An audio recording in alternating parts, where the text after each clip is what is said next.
বিসমিল্লাহির রহমানির রহিম। আসসালামু আলাইকুম দর্শক, কেমন আছেন? আশা করি ভালো আছেন। আমিও ভালো আছি। দেশ ও দেশের বাইরে থেকে যারা আমার ভিডিওটা দেখতেছেন তাদেরকে আমার রান্নাঘরে স্বাগতম। আজকে আমি দেখাবো কাঁঠালের বিচি দিয়ে, ডাটা দিয়ে, আলু দিয়ে, কুচা চিংড়ি দিয়ে রেসিপি। তো আমার রেসিপিতে কি কি উপকরণ লাগতেছে চলুন দেখে নেওয়া যাক। বন্ধুরা, এখনও যারা লাইক দিয়ে ভিডিওটা দেখা শুরু করেন অবশ্যই লাইকটা আগে দিয়ে নেন প্লিজ। আপনাদের জন্যই আমি এত পরিশ্রম করি এবং আমাদের পরিবারে যারা আছে তারা, আপনাদের জন্য দোয়া ও ভালোবাসা রইল। চলুন দেখে নেওয়া যাক। মশলাটা কষানো হয়ে গেছে, এখন আমি ডাটাটা দিয়ে দেব।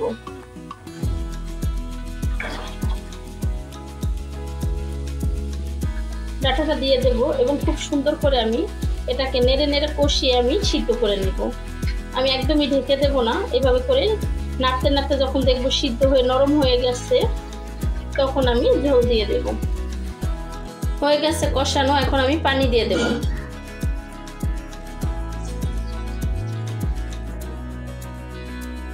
প্রয়োজন মতো আমি ঝোলটা দিয়ে দেব, দিয়ে দিচ্ছি, আর দেব না আমি ঝোলটা। এখন আমি নেড়ে দেব। হয়ে গেছে, এখন আমি 5 মিনিটের জন্য আমি ঢেকে দেব। ঢেকে দিলাম 5 মিনিটের জন্য। এটা দেখে নেব দর্শক, একদমই তরকারিটা হয়ে গেছে। এখন আমি কাঁচামরিচ আর জিরার গুঁড়ো দিয়ে নামাই ফেলবো। আমি দিয়ে দিচ্ছি কাঁচামরিচ, চিনি, জিরার গুঁড়ো। এখন একটু আমি নেড়ে নেব।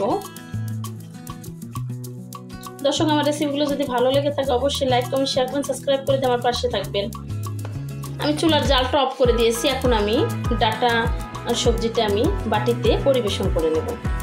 দর্শক, হয়ে গেল আমার ডাটা, আলু, কাঁঠালের বিচি, চিংড়ি মাছের সবজিটা দেখতেই পাচ্ছেন। আমার রেসিপিগুলো যদি ভালো লেগে থাকে লাইক, কমেন্ট, শেয়ার করে সাবস্ক্রাইব করে দিয়ে আমার পাশে থাকবেন। যে সমস্ত বন্ধুরা ফেসবুক থেকে দেখতেছেন তারা ফলো দিয়ে রাখবেন এবং আমার চ্যানেলটা দেখার শুরুতে একটা প্লিজ লাইক দিয়ে দেবেন। কমেন্টে জানাবেন কীরকম হয়েছে আমার কুচা চিংড়ির, ডাটা, কাঁঠালের বিচি, আলুর রেসিপিটা। আজকের রেসিপি এই পর্যন্তই। ভালো থাকবেন, সুস্থ থাকবেন, আশপাশের মানুষকে ভালো রাখবেন, চলার পথে সতর্ক হয়ে চলবেন। আল্লাহ হাফেজ। দেখা হবে নতুন কোনো ভিডিও নিয়ে।